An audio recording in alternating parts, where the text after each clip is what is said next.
قابل سد احترام معززین علاقہ،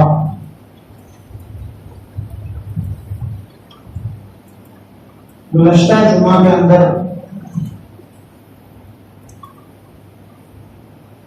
تفصیلاً آپ سے یہ عرض کی تھی کہ اللہ رب العالمین نے انسانیت کو پیدا کرنے کے بعد انسانوں کی رہنمائی کے لیے، انسانوں کی کامیابی کے لیے، انسانوں کی ترقی اور فلاح کے لیے جو طریقہ دیا ہے، جو اصول اور قانون دیے ہیں، جو طریقہ زندگی دیا ہے، وہ اسلام کہلاتا ہے۔ اسلام صرف عبادتی مذہب نہیں ہے، ایسا ہرگز نہیں ہے کہ اسلام صرف عبادات تک محدود ہے، عبادات سے آگے چل کر کے اسلام ہمیں کچھ بھی نہیں بتاتا، ایسا نہیں ہے،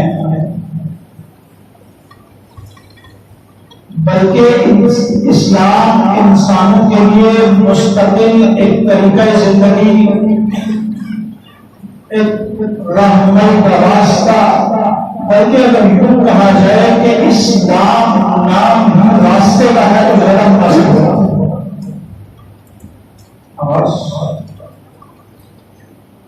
چھوٹا بڑا کو معلوم ہے،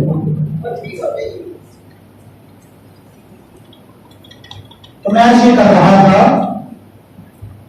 کہ اسلام نام ہی راستے کا ہے۔ انسانی زندگی میں کوئی لمحہ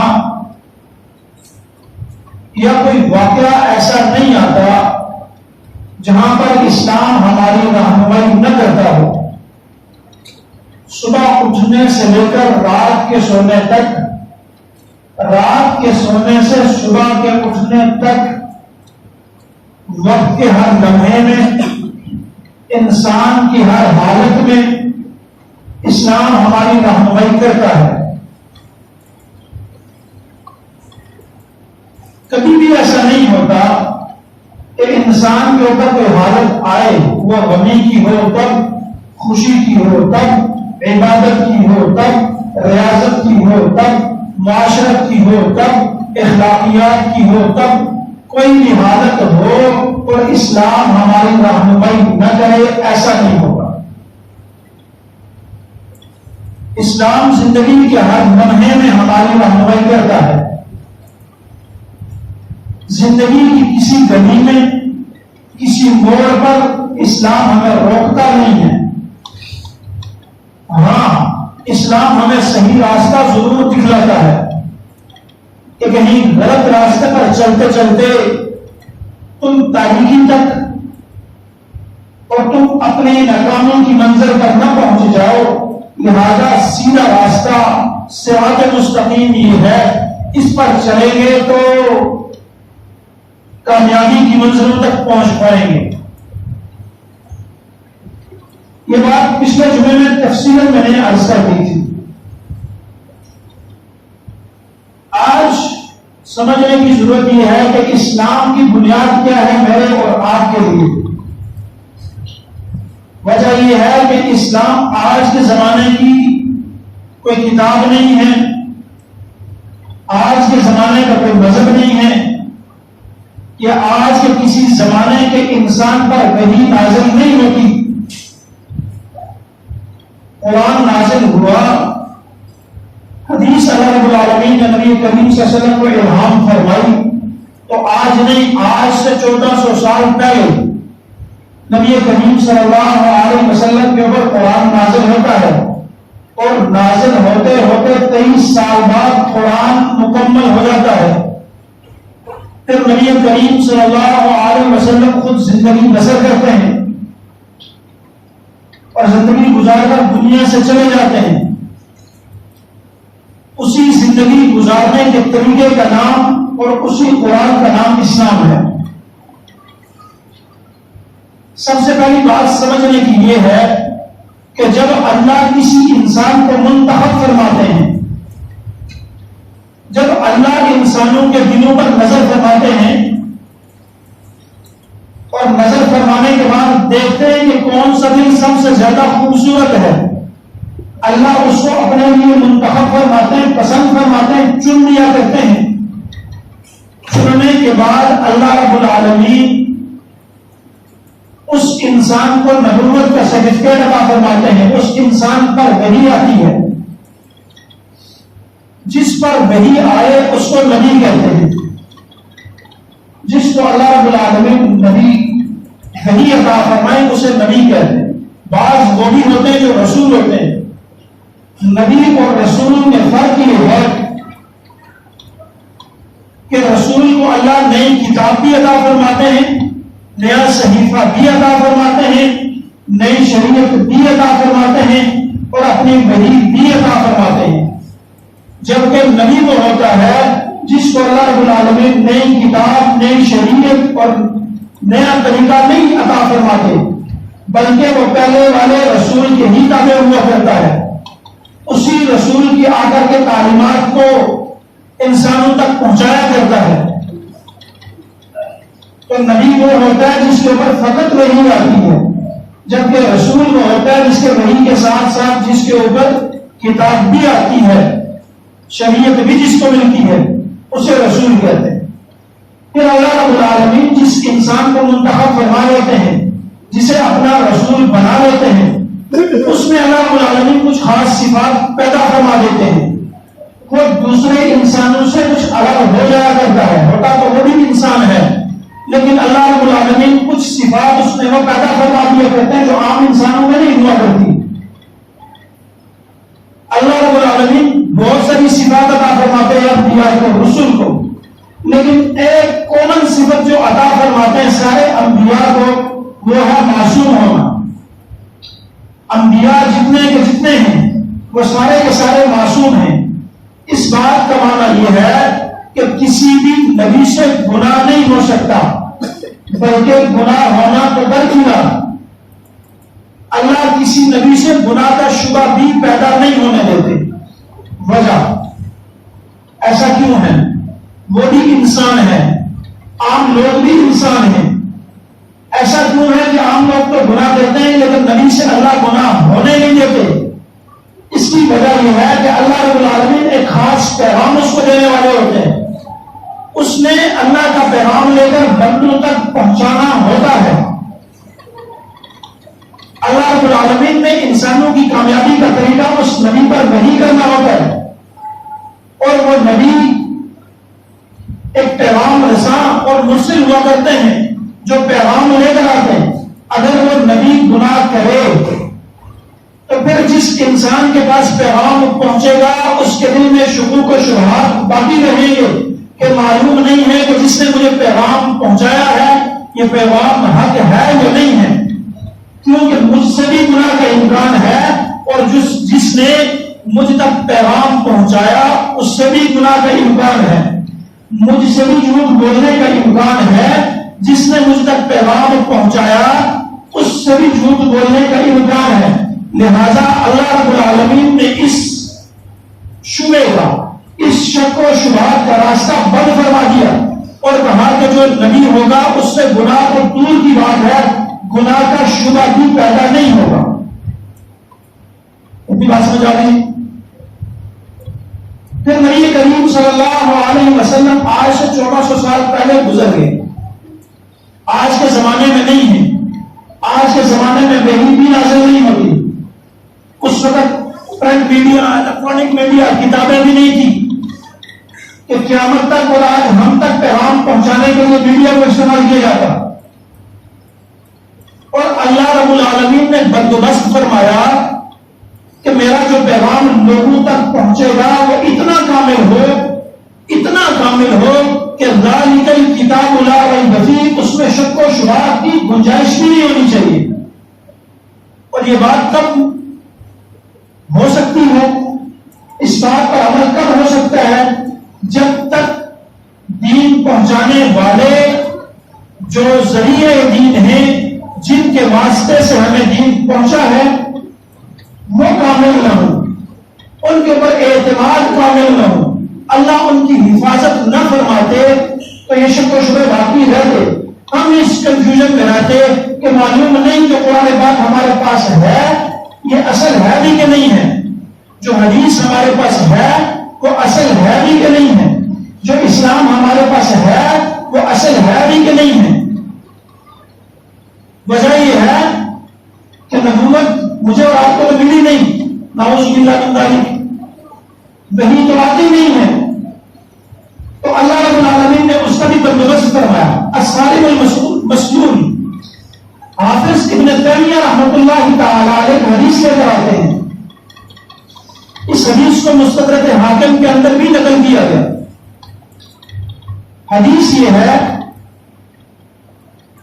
کہ اللہ رب العالمین نے جب اسلام عطا فرمایا، جب قرآن کو نازل فرمایا، تو اللہ نے بندوبست فرمایا کہ میں نے اپنے محبوب کو تو چن لیا، میں نے اپنے محبوب کی تو حفاظت کر لی ہے، میرا محبوب تو گناہ نہیں کر سکتا، محمد مصطفیٰ صلی اللہ علیہ وسلم تو جھوٹ تو درکنار، جھوٹ کا شبہ بھی پیدا نہیں ہو سکتا، لیکن جو ان کا حلقہ احباب ہوگا، جو ان کے شاگرد ہوں گے، جو ان کے دوست یار ہوں گے، جن لوگوں نے ان کا پیغام لے کر ایران میں جانا ہے، جن لوگوں نے ان کا پیغام لے کر شام میں جانا ہے، جن لوگوں نے ان کا پیغام لے کر افریقہ تک جانا ہے، ان کا بندوبست بھی اللہ نے خود فرمایا ہے۔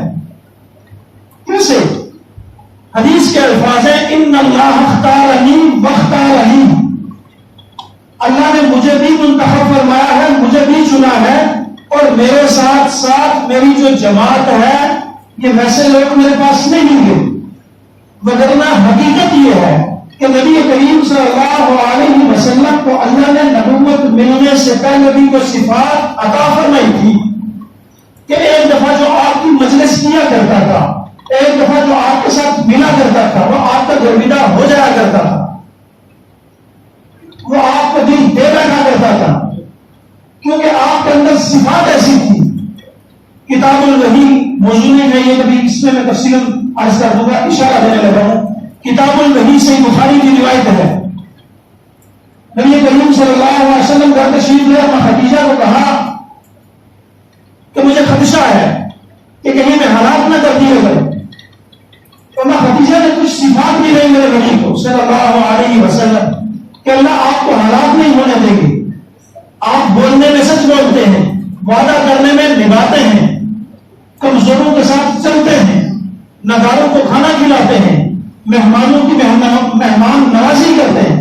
یہ صفات اللہ نے میرے نبی کو نبوت سے پہلے عطا فرما رکھی تھی، تو سارے مکہ والے نبی کریم صلی اللہ علیہ وسلم کو صادق اور امین نبوت سے پہلے کہا کرتے تھے، لیکن جب اعلان اسلام ہوتا ہے، نبی کریم صلی اللہ علیہ وسلم اعلان کرتے ہیں کہ اللہ نے میرے اوپر کتاب نازل فرمائی ہے، اللہ نے میرے اوپر ایک مذہب نازل فرمایا ہے، تو وہ سارے لوگ نبی صلی اللہ علیہ وسلم کے ساتھ جڑ نہیں گئے۔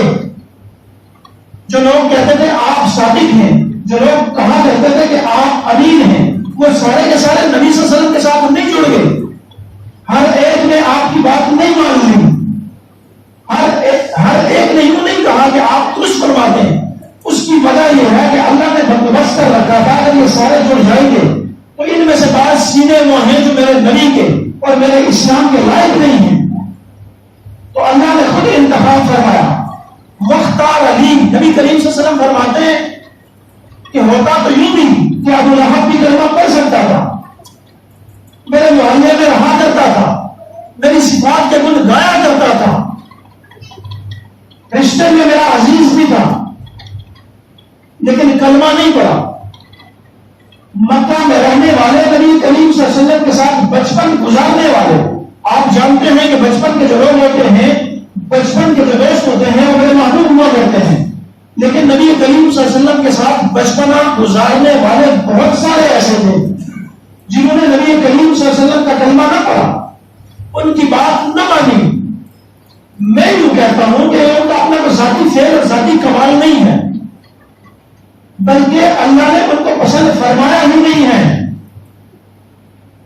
کہ یہ میرے نبی کی شاگردی اختیار کرے، یہ میرے دین کی پیغام رسانی کرے، بلکہ اللہ نے لوگوں کو منتخب فرمایا۔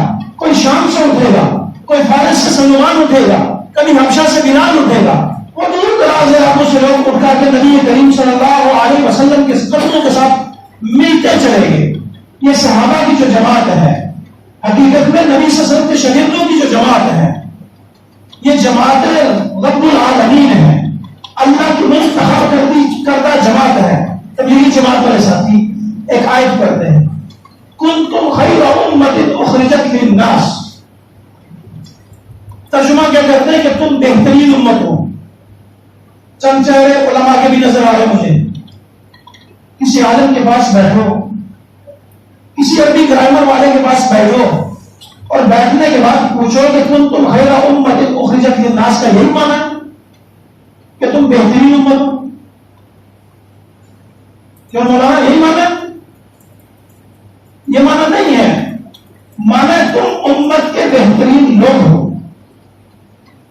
میں تو وہاں نہیں تھا نا، آپ نہیں تھے، کون تھا؟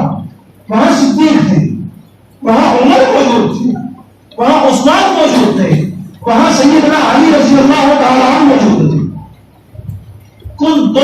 تم لوگ خیر امت، بہترین امت کے لوگ ہو، مطلب پوری امت بہترین ہے۔ نبی کریم یہ معنی بھی غلط نہیں ہے کہ تم بہترین امت ہو، ہماری امت ساری کی ساری بہترین ہے۔ اللہ رب العالمین نے اپنے نبی کو جو امت عطا فرمائی ہے تمام امتوں میں سب سے بہترین ہے، لیکن جو یہ آیت ہے نا کنتم خیر امۃ، یہ ڈائریکٹ خطاب صحابہ کو ہے، یہ ڈائریکٹ خطاب میرے نبی کے لوگوں کو ہے، میرے نبی کے شاگردوں کو خطاب ہے کہ تم امت کے بہترین لوگ ہو۔ پھر ان لوگوں سے اللہ رب العالمین نے اسلام کی پیغام رسانی کرائی، مجھ تک اور آپ تک تو دین پہنچا، قرآن کامل ہم تک پہنچا۔ حدیث کیا ہے؟ یہ حدیث کو سارا کا سارا کلام اور مفہوم دونوں نبی کریم صلی اللہ علیہ وسلم کا اپنا کلام نہیں ہے، بلکہ حدیث کا مفہوم بھی نزول من اللہ ہے۔ نبی کریم صلی اللہ علیہ وسلم اگر اپنے نفس سے خود کچھ کہہ پاتے، یہ انسانی کلام بھی ہوتا، انسانی مفہوم بھی ہوتا، تو بہت سارے شکوک و شبہات پیدا ہوتے، جیسے آج کا میڈیا کوشش کر رہا ہے کہ یہ نبی صلی اللہ علیہ وسلم کی ذاتی صفت ہے، یہ نبی صلی اللہ علیہ وسلم کی ذاتی بات ہے۔ تو میرے بھائی نبی کریم صلی اللہ علیہ وسلم جو فرمایا کرتے تھے وہ کلام کے اندر، حدیث کے اندر الفاظ نبی کریم صلی اللہ علیہ وسلم کے ہوا کرتے تھے، اور جو مفہوم ہوتا ہے وہ مفہوم اللہ رب العالمین کی طرف سے نبی صلی اللہ علیہ وسلم کے سینے اطہر کے اوپر الہام ہوا کرتا تھا۔ پھر اس دین کو مکمل اور کامل طریقے سے ہم تک صحابہ نے پہنچایا، صحابہ نے، پھر تابعین نے، پھر تبع خیر القرون قرنی، خطبہ پڑھتے ہیں سارے خطبہ جمعے کے اندر، دوسرے خطبے کے اندر آپ حدیث سنتے ہیں، خیر القرون قرنی ثم الذین یلونہم ثم الذین یلونہم، کہ سب سے بہترین زمانہ میرا زمانہ ہے، اس کے بعد کا زمانہ میرے صحابہ کا زمانہ ہے، اس کے بعد کا زمانہ تابعین کا زمانہ ہے۔ تو جو نبی کریم صلی اللہ علیہ وسلم کے ساتھ ملے ہوئے لوگ تھے، سینہ بسینہ دین ہم تک منتقل ہوا ہے۔ ایسا نہیں ہے کہ آج کے زمانے میں جیسے میڈیا نے، سوشل میڈیا نے، متجددین نے ہمارے دلوں میں یہ بات ڈال دی ہے کہ اسلام کی فلاں حدیث مجھے سمجھ آئی ہے، اسلام کی فلاں حدیث سیدھی مجھے پتہ چلی ہے، میرے سے پہلے کسی کو نہیں پتہ چلی۔ صحیح یہ بات ہم منہ سے تو نہیں کہتے، لیکن ہمارا عمل یہی کہہ رہا ہوتا ہے۔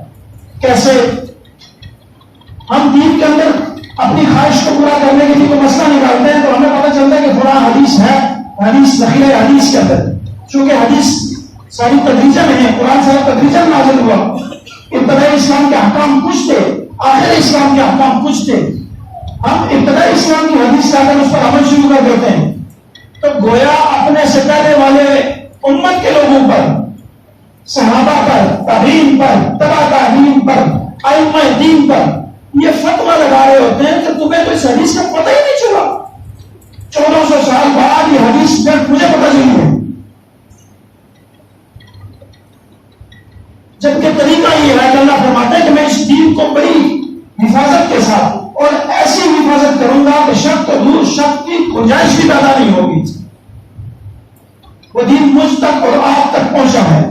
آج کے زمانے کا فتنہ یہ نہیں ہے کہ فلاں بریلوی مسلک کا ہے، فلاں دیوبندی مسلک کا ہے، فلاں اہل حدیث مسلک کا ہے. جو جس مسلک میں ہے اس کو وہ مسلک مبارک ہو، لیکن آج کے دور کا فتنہ یہ ہے، پوری کوشش کی جا رہی ہے کہ اسلام کی بنیادوں کو مشکوک کیا جائے. آج کا فتنہ یہ ہے کہ الہاد کو پیدا کیا جائے. اس کو پیدا کرنے کا کیا طریقہ کار ہے؟ اس کو پیدا کرنے کا طریقہ کار یہ کہ آپ کے دل میں یہ بات ڈالی جائے گی کہ جو آپ بات کہہ رہے ہیں یہ درست ہے. آپ کے والدین، آپ کے آباء و اجداد، آپ کے اساتذہ، آپ کے ائمہ دین جس دین کو بیان کرتے تھے وہ درست نہیں ہے. آپ کی تعلیم ہے، باطل نہیں ہے. یہ بات آپ کے ذہن میں ڈالی جائے گی. اگر صحابہ نہ ہوتے تو دین کو اس تک تو پہنچتا ہی نہ. صحابہ پر تنقید کرنا، تعلیم پر تنقید کرنا، ائمہ دین پر تنقید کرنا، خصوصاً صحابہ کی بات عرض کرتا رہا ہوں. صحابہ پر کسی بھی حال میں تنقید نہیں ہو سکتی ہے. میں اس صحابی کی بات کر رہا ہوں جو مثال آپ کے ذہن میں ہے. جس کسی کے ذہن میں جو مثال ہے وہ عرض کر رہا ہوں. آپ کے ذہن میں اگر کسی نے ڈالا ہوگا کہ فلاں حدیث میں یا فلاں روایت میں فلاں صحابی کی غلطی کا تذکرہ ہے، ہم تسلیم کرتے ہیں کہ صحابہ سے غلطی ہوئی ہے. ہم نے کب کہا صحابہ سے غلطی نہیں ہوئی؟ صحابہ امت کے عام لوگ ہیں، وہ معصوم نہیں ہیں، ان سے غلطی ہو سکتی ہے، لیکن ان کی غلطی بھی قابل تعریف ہے. وجہ یہ ہے کہ اسلام کو لکھا لکھایا دین نہیں ہے. آپ کے پاس کتاب اتر کر خود سے آپ کے پاس نہیں پہنچی. یہ پریکٹیکل مذہب ہے. جو شیان نبوت تھا وہ نبی کریم صلی اللہ علیہ وسلم نے خود عمل کر کے دکھلایا ہے. اور کائنات کے اندر کوئی ایسا والد پیدا نہیں ہوا، کوئی ایسا والد نہیں پیدا ہوا، کوئی ایسا مربی پیدا نہیں ہوا جس نے اس نہج پر امت کی، اپنی اولاد کی، اپنے شاگردوں کی تربیت کی ہو جو محمد رسول اللہ نے کی صلی اللہ علیہ وسلم. جو شیان نبوت تھا وہ نبی صلی اللہ علیہ وسلم نے خود تربیت فرمائی ہے، وہ خود کام کر کے دکھایا. اب جو غلطیاں ہیں وہ تو شیان نبوت نہیں ہے. نبی تو معصوم ہوتے ہیں، گناہ کر نہیں سکتے. تو جو گناہ کے احکام ہیں، زنا ہوتا ہے تو اس پر رجم لگتا ہے، چوری ہوتی ہے تو آنکھ کٹتے ہیں. یہ احکام مجھے آپ کو پریکٹیکل کیسے دکھانے تھے اللہ نے؟ وہ یہی صحابہ تھے. حضرت ثابتہ رضی اللہ تعالیٰ ایک صحابی ہیں، ان سے گناہ سے ساتھ ہوا. واقعہ بڑا لمبا ہے، صرف مقصودی بات سمجھانا چاہ رہا ہوں. ان سے گناہ سے ساتھ ہوا، گناہ کی وجہ سے ان کو شرمندگی ہوئی. انہوں نے کہا نبی کریم صلی اللہ علیہ وسلم کے پاس نہیں آ جائے گی، پتہ چل جائے گا کہ اس نے کسی کے مقام میں جھانک کے دیکھا ہے اور اندر عورت نہا رہی تھی. تو وہ مدینہ کے پہاڑوں میں نکل گئے. اس وجہ سے چھپ گئے کہ مجھ سے گناہ ہوا. کرتے رہے. نبی کریم صلی اللہ علیہ وسلم کے پاس حضرت جبریل تشریف لائے، بتایا کہ مدینہ کے پہاڑوں کی اوٹ کے اندر کوئی شخص ایسا ہے جو اپنے گناہ کی توبہ کر رہا ہے. حضرت عمر کو، حضرت سلیمان کو نبی کریم صلی اللہ علیہ وسلم نے بھیجا کہ جاؤ پتہ کرو صاحبہ کدھر ہے، ڈھونڈ کے لاؤ. ڈھونڈ کے لایا گیا. نبی کریم صلی اللہ علیہ وسلم کو ساری بات بتلائی گئی تو نبی صلی اللہ علیہ وسلم نے کچھ نہ فرمایا. نبی صلی اللہ علیہ وسلم نے کہا نماز پڑھو، گھر تشریف لے جائیں. وہ گھر چلے گئے، بیمار ہو گئے. اسی وقت اسی کوڑے میں بیمار ہوئے. 8 دن بعد انتقال ہو گیا. نبی کریم صلی اللہ علیہ وسلم خلافت پڑے تو نبی صلی اللہ علیہ وسلم پنجوں کے بل چل رہے تھے.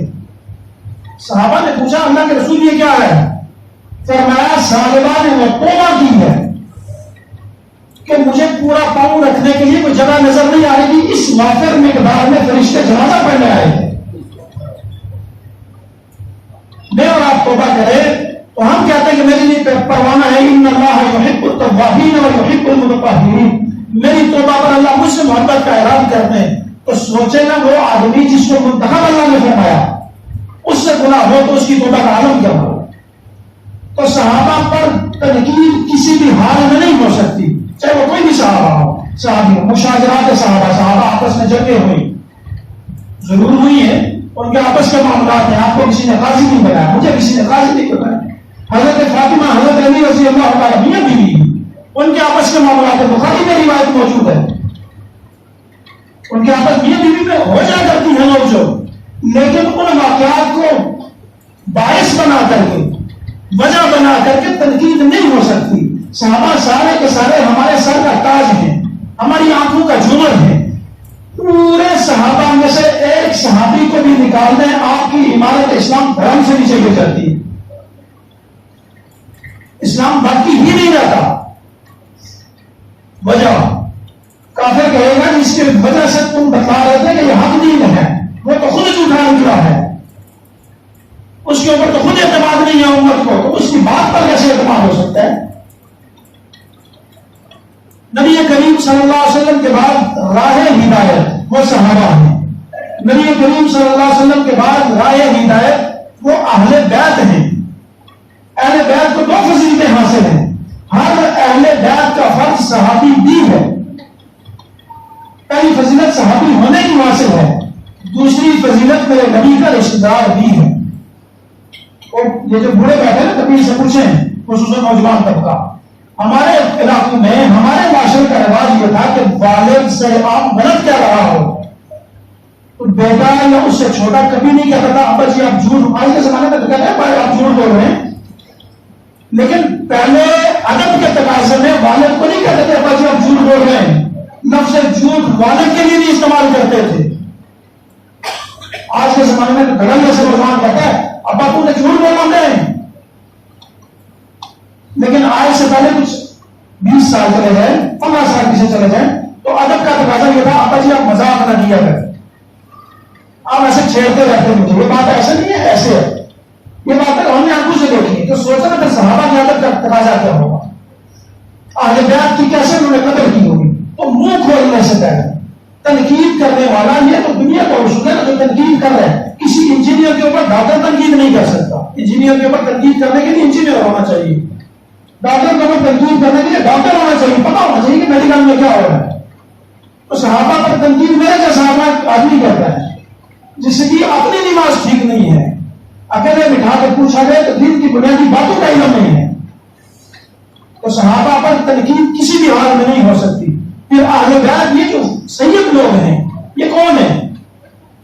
یہ اسلام کے VIP لوگ ہیں، چاہے وہ کچھ بھی ہے، اللہ نے اس کے ساتھ نسبت جوڑ دی ہے کہ میرے نبی کی اولاد میں سے ہے، تو ہمارے سر کا بتا ہے آج کا زمانے کا، نبی کی ڈائریکٹ اولاد کی بات نہیں کر رہا ہوں، آج کی بات کر رہا ہوں، ہمارے زمانے کی جو سید ہے ہمارے سر کے تاج ہیں۔